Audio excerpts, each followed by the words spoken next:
Yeah, confused around here. True friends. Oh, why they're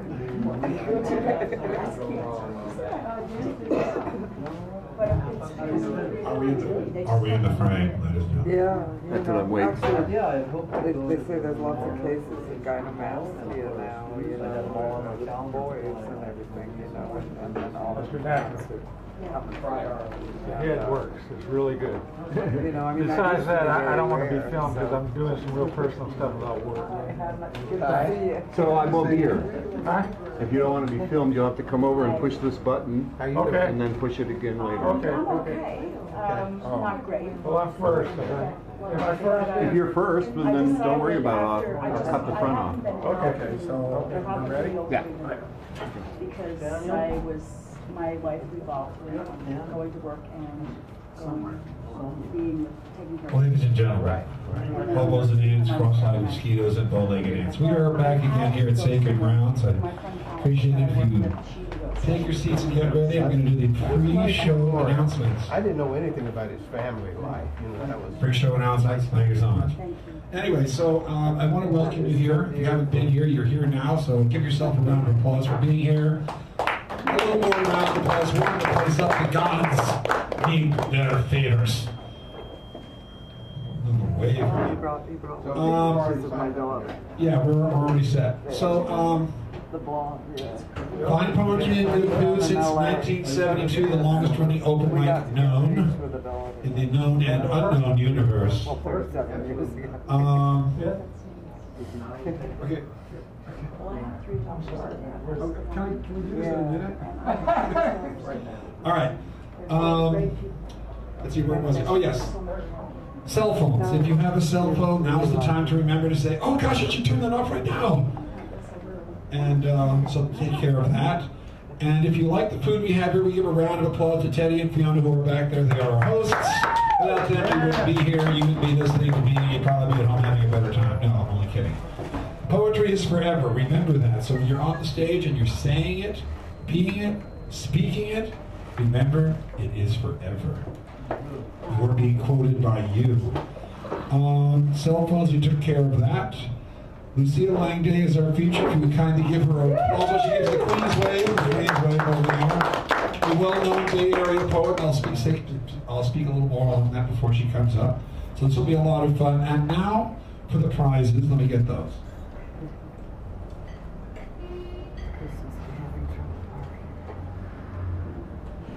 First, a very ancient copy. David Moe, Ozone Allah. This is the first book of poetry ever bought from a poet who actually signed the book. Now, this is not that copy, but this is a copy of that copy. You know what I mean. A picture of Stephen P. Mackin, who was well-known and well-regarded here. We just replaced it with a new picture of him up there. So this is going. If people are a Mackin fan, there you go. There is the mini feature. The mini feature. So next week, if you pick this as one of your prizes, or your prize, then you show up here next week and you get a nice second feature in the second half, a mini feature. Taming of the Shrew. History by Robert Lowell. These are from the Stephen Mack collection. I'm professional, don't do this at home.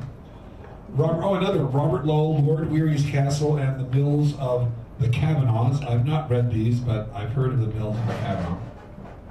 Actually, they didn't grease him very well, so everybody heard the Mills of the Kavanaugh. Seamus Heaney.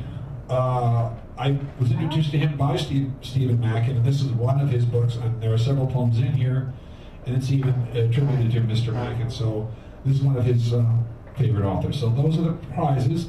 Door prizes. Nobel Prize for Literature. Yeah. And so the way it works is you've signed up, there's a number next to your name, and there's cards. I shuffle the cards, and at the end of the evening, I find out who takes these wonderful prizes. Who? So that, I think, concludes the introduction. Is there anything else I've forgotten? No. Let me find out who was first up. Who's first up? All right, so give a round of applause for Mr. Buford. He's our first poet up for the evening for his poetry song. Remember, you are streaming, and keep that in mind.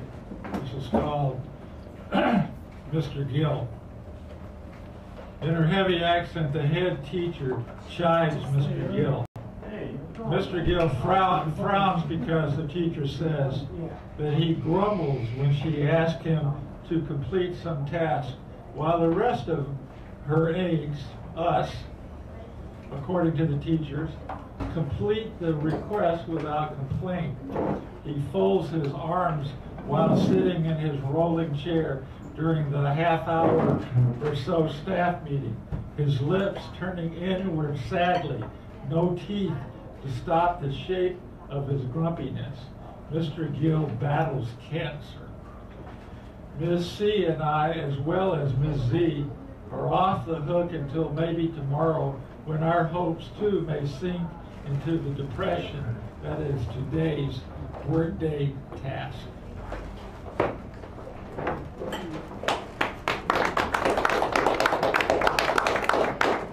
This is about one of my students. If I could bottle the energy, if I could bottle the energy that the 6-foot, 15-year-old spends getting 2 pieces of small sculpted wood together in the band class at the high school, I'd probably be able to light up all of San Francisco. He bangs the shellac timber together in celebration of perhaps his greatest gift, and checks just before going there into the roundish room with the ceiling and acoustic panels. Mr. Buford, time for band class? As his eyes become large brown pieces of agate. His joy outrunning mine by the 48 years or so between our ages. When I did that, my voice had age. The band teacher assures me that he doesn't care how loudly the pieces of wood clang together. Just a few years older than the students with long, thin arms that conduct the business of straightening out flatness. He cheers our someday probably beyond 200-pound protege, now clanging with hope in a teenage band of youthful exhibition. We're done, ladies and gentlemen. Let me read who's coming up the next series. We have Karen Huff, then Laura, then Elaine, then Stephanie, then Jonathan, then Owen, then Deirdre, then Chris. So give Karen a nice welcome. Bring her up here, please. Yeah. Oh, sorry about that. Realize how. I usually adjust the mic. Sky haiku. Once a snake came to my garden and looked at me the way that you do.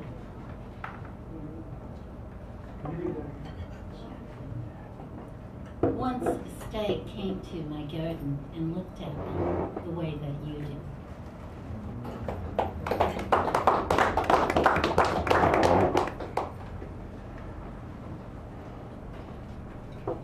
How I got to San Francisco.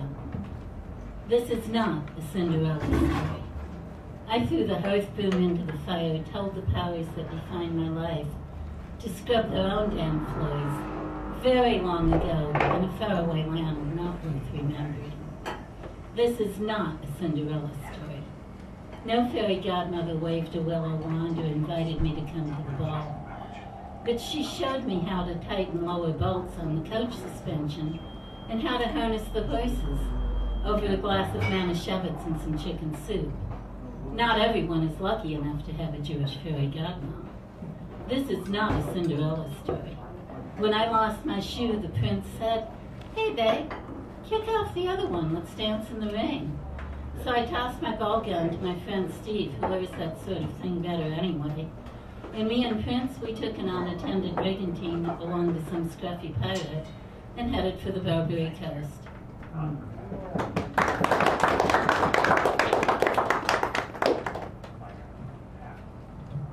My calling code. I have taught wild creatures to trust me, have tried my whole life to learn their language. Once said something offensive to a whale by mistake, but reached an understanding with a brown bear who had 2 cubs like me. We shared territory and lusciously ripe blackberries. I have been blessed with dolphins at unexpected times. Ravens and raccoons have called me their friend, and yet, I don't know what to say to you. I touch your cheek gently. Think this is a miracle beyond the time I quit expecting them. My thoughts tumble like grains of sand caught in a breaker that you could ride to shore forever. The words fail me. I want to say I will never intentionally hurt you, that I will not run when clouds darken and wind becomes confused. But I've been called difficult, disturbing, less than civilized, and not without cause. For I will love you fiercely and fully, or not at all. Very nice. Thank you so much. All right, Laura Eden will kindly approach the stage. Your honor, please, and honor us with her honoring of our honoring of her honoring of the honor of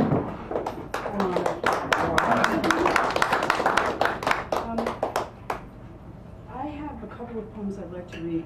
One of them you might find humorous in a sad sort of way. This was David's last poem that he wrote on a piece of coffee-stained paper that I had inadvertently left with phone numbers on his bedside table. And, you know, he's writing. He's not only a lefty, but he was also dyslexic, and, you know, he had vagaries about, okay, I'm not quite so sure, vagaries about his spelling. But I was able to transcribe it. So I'd like to read it to you, and then I'd like to read one of someone else's and then one of my own. Okay. Thou, you, it, blowing everything I am, circulating our Theo Vesper, vamoosing goodbyes, arrivederci, ciao. Yet the oomph Cheops with nothingness comes not quite around, Simon says, for the new, it, you, thou. Deep bells call me yonder, mountains I'll really get over. Roaring bells draw me, and nodding helmets, melting crystal openings, lost in flambe illuminations. Opiate sleep. Remain me now. I'm a memory of a dream.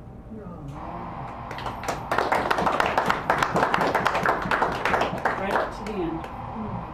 Okay, this is one of my favorite poems. I used to get laughed at in college for liking the pre-Raphaelites, but I don't care. I like them anyway. This is Dante Gabriel Rossetti, Sudden Light. I have been here before, but when or how I cannot tell. I know the grass beyond the door, the sweet, keen smell, the sighing sound, the lights around the shore. You have been mine before, but how long ago I may not know. But just when at that swallow's soar your neck turned so, some veil did fall. I knew it all of yore. Has this been thus before, and shall not thus time's eddying flight still with our lives, our loves restore in death's despite, and day and night yield one delight once more? And now, this is a poem I wrote for David for Valentine's Day. And he actually really liked it, which we have different style. So anyway, I'll read it. Silently, as the sun slides across the sky and slips behind the curve of your lips, illuminating from within the beauty of your smile, I love you. Unconditionally, without reservations, raging like the wind with storm, strength, and winter passion, I love you. Amidst the murmurs of breeze-born stirrings of leafy branches and swaying grasses, with playful, wild abandon and joyful tears, I love you. Beneath the eyes of watchful stars, as night spreads its somniferous shadow across the sky, I love you. Dreams entwined, arching upward in a whirling time-defying